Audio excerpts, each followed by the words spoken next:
guys, welcome back to the channel. Today is going to be a little bit of a different video than it normally is. Last week you saw the video Giacomo was making food for myself and him and my mom, and I was at my mom's house, and it was because my family had a tragedy on the second of the year, which I don't want to get into, but I am here. I'm still at my mom's house. I'm probably going to be here for a while, and I am doing the overhaul. I'm still doing it. I've checked every single box. I missed one box on one day, but other than that, I've done all of it, which has been super challenging. But I wanted to do a kind of funny, lighthearted, tongue-in-cheek kind of a video today because I'm just not feeling like I can put forward a super informative or motivating video this week, and I knew you guys would understand. So today we're going to be doing some of my hot takes, unpopular opinions pertaining to fitness and diet. And this is entirely my opinion. It is tongue-in-cheek. Some of it is even poking fun at myself. So if I say anything that, is offensive to you or the way you do things, it's totally fine. This is just my personal opinion. And I am a firm believer in doing whatever works for you. That's really, really important. But, we all have our opinions, and I figured I'd share some because I think some of them are kind of funny. Here we go. Let's get into it. My snarky hot takes and unpopular opinions about fitness. Okay, so my very first one is that Halo Top is gross. I think Halo Top is gross. I am so happy that they came out with a vegan line, and I've had them. I've tried most of them, and it's not the worst thing I've ever eaten. I have certainly eaten worse diet ice creams, but it's diet ice cream. There's no two ways around it. It's definitely diet ice cream, and I would rather have one serving of like regular, full fat, full sugar vegan ice cream than a whole pint of Halo Top. The only thing that I think might be more disgusting than Halo Top ice cream are shirataki noodles or any of those miracle noodles. You can't pay me to eat those. Not happening. I will not be eating them. The process to cook them properly is so in-depth, and if you don't do it right, then I guess they're even more disgusting, but we've done it right and not a chance. I have clients who like them. Giacomo likes them. Nope, I would rather eat nothing than choke down one serving of shirataki noodles. I think that intermittent fasting is largely just skipping breakfast. For most people who practice intermittent fasting, they're just skipping breakfast. Danny, are you wearing pajamas on the lower half of your body? Yes, I am. It is 1 o'clock in the afternoon, and I'm still wearing jammies and fluffy socks. So that's how this week's going. Going to the gym is not a substitute for a personality. Am I poking fun at myself? Perhaps I am poking fun at myself, but there's got to be more to you than just going to the gym and lifting weights and eating well. Walking is an incredibly underrated exercise in the fitness realm. Every time I say to people that walking is like one of my main forms of exercise, they give me a double take or they don't even believe me. No, I think walking is one of the absolute best things that you can do for yourself. It requires like zero recovery. We're made to do it. If you can consistently keep your step count really high, you're going to burn way more calories than if you consistently ran for 20 minutes a day. So the risk of injury is almost nothing. Walking is such an underrated exercise, and I think it's because it sounds boring. It doesn't sound hardcore, but I love walking, and I think that if people walked more, we'd have a much healthier population. Most people aren't lifting as heavy as they could be, and this is a generalization, and another part of that generalization is I feel that this applies to women more so than men, but most women are not lifting as heavy as they could be. I was guilty of this for a long time. I remember working out with Giacomo one day, and he was like, no, you can do more than that. And I was like, no, I can't. And then I did, and then I could do it. And I was like, oh my God, how much have I been shortchanging myself, and for how long? I like to leave 1 to 2 reps in the tank for the majority of my sets. I think if you could do 3 or 4 or 5 more reps, you are not lifting heavy enough. And if you've never tried lifting heavier than you're lifting, give it a shot. You might surprise yourself. This one's a little bit more serious, but I think that way more people have orthorexia than you realize. And a lot of people who do have orthorexia don't even know that they have it. So orthorexia is a relatively new eating disorder. I can't remember what year it was added to the DSM, but essentially it's an eating disorder where you're so preoccupied with eating healthy food that it is negatively impacting your life in a lot of ways. You have a lot of anxiety around food. You have a lot of anxiety around social events that involve food. You spend way too much time thinking about food. Yeah, and I find that people who are drawn to the fitness world, the rates of orthorexia are really, really high. And not only is it negatively impacting most people's lives that have this, but it's also negatively impacting their results. Because a lot of the things that people who struggle with orthorexia subscribe to, namely like clean eating and, the Bible of clean eating, doesn't necessarily contribute to the goals that a lot of people want to reach. So yes, I think the rates of that particular eating disorder in the fitness community are much higher than people realize. Okay, I think that too much ab training is one of the absolute worst things that you could do for your physique aesthetically. So a lot of people want abs. It's like the number one physique goal that people want. I get that. They're like the ultimate physique goal is to have visible abs. So a lot of people train their abs like crazy, thinking that that is the way that they are going to get to see their abs. And you might be able to train your abs to the point that the muscle is so developed that it pokes through whatever body fat you have and you can see the actual blocks, right? But if you ever go through a leaning out phase where you specifically try to get as lean as possible and you're one of these people that has trained their abs a ton, you're likely going to find that your waist is thicker than you would like it to be. And if you spent a disproportionate amount of time training your abs, you might not have very well developed shoulders or glutes or arms. And it can make your midsection look much bigger than you want it to look. And then you feel like, well, I just got to get leaner. I just got to get leaner. I just have to lose more body fat. But it's not body fat. You've actually built your ab muscles up so much that you almost have like a turtle shell appearance to your midsection. So training abs is important. Overtraining abs, aesthetically, I think it's one of the worst things you can do.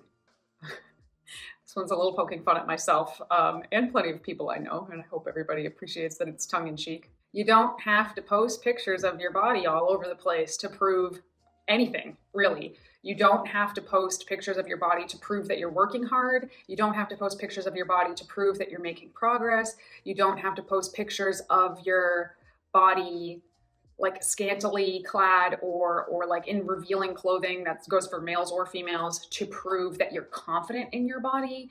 You just don't have to post pictures of your body to prove that fitness is something that's really important in your life. And I feel like a lot of us have forgotten this, and it has not been good for us as humans on the whole. Starvation mode doesn't exist. Starvation mode is a myth. And I remember when I first got into all of this fitness stuff and learning how to become a trainer and a coach, and I initially thought starvation mode was real as well. Like if you ate low enough, you could actually halt your progress. I understand why people think this is true, because there is truth to the fact that if you eat too little, you can slow down your metabolism temporarily. It's called metabolic adaptation. But once you start eating more, that speeds right back up again. But it can seem like everything has slowed down because it has slowed down a little bit. But if starvation mode was real, people wouldn't starve to death.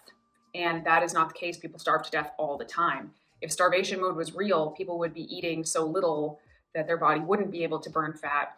It's just not true. I think what happens with a lot of people who think they're in starvation mode is that they are eating too little, maybe 6 days a week. They're able to maintain eating like a number of calories that's just too low to sustain long term. And then on day 7, they snap, they lose it, they eat way more than they normally would, thus closing up that deficit that they created Monday through Saturday.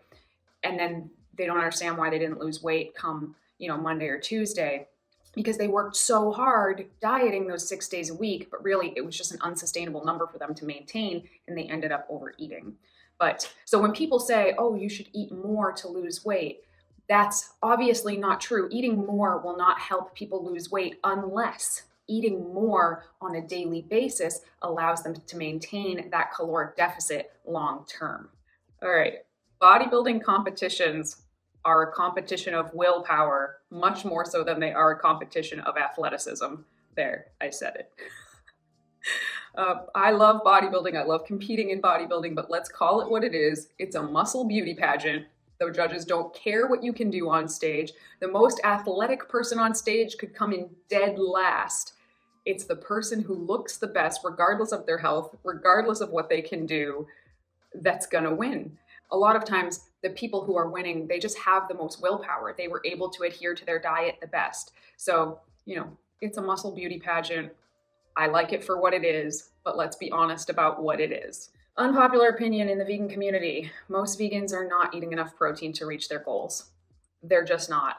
I understand that when most of us went vegan, people just jumped down our throats about where you're going to get your protein, where you're going to get your protein. So we do all this research to find out you don't really need as much protein as everybody says that you do. And this is true. Nobody's going to die of a protein deficiency if they're eating enough food on the whole. But when you have goals of building muscle or leaning out and maintaining that muscle, oftentimes called looking toned, which is another unpopular opinion I could talk about maybe in another video if you guys like this. If you guys are enjoying this unpopular opinion, snarky hot takes video, let me know because I have a million of them.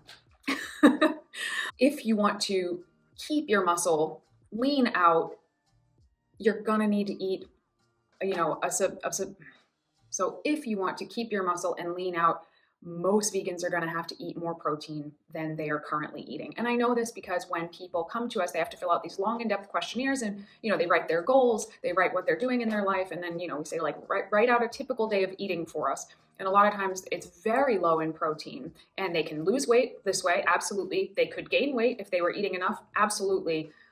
But if you're losing weight and not eating enough protein, you're just going to be a smaller version of your bigger self. That's what happened to me when I lost my 90 pounds. I lost 90 pounds and I still was just a smaller version of my bigger self. Wasn't happy with it. Wasn't until I started making some key changes, a big one being increasing my protein intake, that the magic started happening. So yes, protein. It is important, especially if you have physique goals as vegan. Most of the workouts that you see on IG, the swipe workouts where you swipe through them and you can see like one exercise after the other, most of those workouts are not the workouts that person actually did to achieve the body that they have. Most of the time when people are posting swipe workouts, and I mean most of the time, this is not true for everybody, but most of the time people are just trying to come up with content to put on the internet. So they'll post one workout this week and a different workout the next week and a different workout the next week. It's not good to change your workouts up that frequently. It's not good for your goals, like at all. It would be much better for you to stick with the same workout with like the moves that we know work week after week after week, get stronger at them, get better at them. And most of the time when somebody has a really great physique, that's what they did. So they're not doing the workouts that they're showing you they're doing. At least if they are, they're not doing a different one every single week, most of the time. So keep that in mind. Most women's lifting programs have horrible upper body components. Most women's lifting programs that I look out, they're super, super low body focus, which I get. Most women want to focus on their low body. But if you just focus on your legs, your hamstrings, your glutes, and you neglect your upper body, you are going to be disproportionate. And I personally think that a woman needs to train her upper body to achieve a strong look, that toned, sculpted, athletic look that a lot of women are after. You're gonna need to train your upper body to achieve it, but you don't wanna be out of balance, out of proportion. I have made a whole video on this before, but it still comes up over and over again. Percentage-based macro splits don't make sense. They are useless. If someone says, I eat 30-30-40, or 80-10-10, or 60-20-20, that tells me nothing about what they're doing because it leaves out the absolute most important pieces. How many calories are you eating? What's your lean body mass? Like, there's so many important parts of that. If I told you that, 60% of my house is the living room and 20% is the bedroom and 20% is the kitchen, what does that tell you about my house? Is my house 4,000 square feet? Is it 800 square feet? It's a pretty monumental difference, Percentage-based macro splits don't make sense. It's the absolute numbers that you need to consider. This one is very personal to me. I hate the word booty. I hate it. I just hate the word booty. I don't know how it became as popular as it is, but I hate it. Pinterest is the worst place to get any fitness or diet advice or ideas. I like Pinterest for like house ideas or decorating ideas or organizing ideas or craft ideas or DIY ideas, but holy crap, if you have ever looked at the fitness stuff, the workout stuff, the diet stuff, oh my God, it is like cancerous how horrible it is. Avoid at all costs. And my last unpopular opinion or hot take is that performance enhancing are way more common than you realize. Way more common than you realize. Way more people are using them than you think. From your favorite fitness influencer to, you know, just the gym dude that you see at the gym every time you go there. They're super, super common. And I don't have any problem with anybody, you know, it's your body, you do what you want with it. But I think that because it's so hush hush and because it has to be so hush hush, a lot of people just don't realize the prevalence of them in gyms across the country, all over the internet. They're everywhere. And because a lot of people just don't realize it, they are feeling bad about themselves for not achieving what some other people have achieved when it's like they have a secret that you don't know about. So I wish things were different. I wish people, if they were choosing to take them, I wish that they could just be honest about it. I wish they would just say so, particularly when it comes to then those people turning around and selling programs to other people. I happen to think that is incredibly unethical, but it's super common. They can't come right out and say, hey, I'm on PEDs, because it's illegal. So, you know, it's kind of a catch-22, but I think for the average gym goer, fitness enthusiast, I think it's really important that people realize how prevalent they are, because it's very. All right, guys, well, this is the end of this video. Again, if you guys liked this video or you liked this style of video, let me know. I usually try to come on here and be super professional and super positive, and this one's a little bit more snarky, but, you know, that's what I'm feeling today. I'm feeling a little bit snarky. I'm feeling a little bit snappy. So I hope you guys like this video. If you want to see more like it, you let me know. If you like the video, go ahead, like the video, subscribe. We put out new videos every Tuesday. If you're not in our Facebook group, the Muscles by Brussels Radio Facebook group, come over and join us. It's been super active lately, and we so appreciate you guys all being there and engaging in these interesting conversations. If you have any questions, feel free to leave them below or email us, veganproteins@gmail.com. That's all I got for you today. We'll see you next week. Bye.